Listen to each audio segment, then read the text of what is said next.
مکافات عمل۔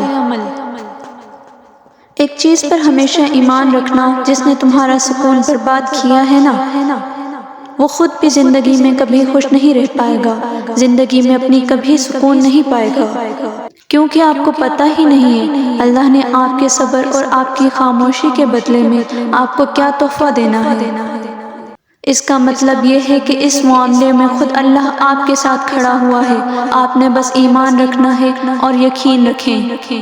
خدا ایسا موقع لاتا ہے کہ وہ بندہ ساری زندگی سکون کی نیند نہیں سو پائے گا، کیونکہ آپ کا صبر اور آپ کی خاموشی اس پر ایسی بھاری ہوگی، اس کی نیندیں حرام ہو جائیں گی، اور ایک وقت آئے گا کہ وہ محسوس بھی کرے گا اس چیز کو، آپ کے پاؤں میں پڑ کر آپ سے معافی بھی مانگے گا، اور احساس ہوگا اس کو، آپ کا رب بھی یہ احساس دلائے گا اس کو کہ وہ غلطی پر تھا، لیکن تب بہت دیر ہو چکی ہوگی۔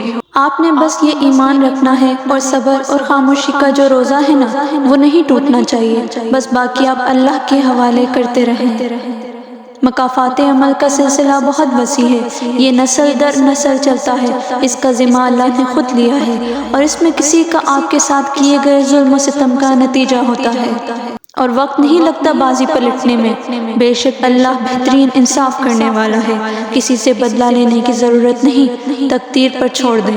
جنہوں نے آپ کے لیے کنواں کھودا ہے وہ خود انشاءاللہ اس میں گریں گے، کیونکہ یہ دنیا مکافات عمل ہے۔ جو لوگ کسی کا حق مار کر، کسی سے برائی کر کے بھی سر عام دندناتا پھرے اور یہ سمجھتے ہیں کہ اس کا کوئی لگام ڈالنے والا نہیں ہے، غلط ہے یہ سوچ۔ اللہ رب العزت کی لاٹھی بڑی بے آواز ہے، مگر جب وہ پڑتی ہے بڑے بڑے کانپ جاتے ہیں۔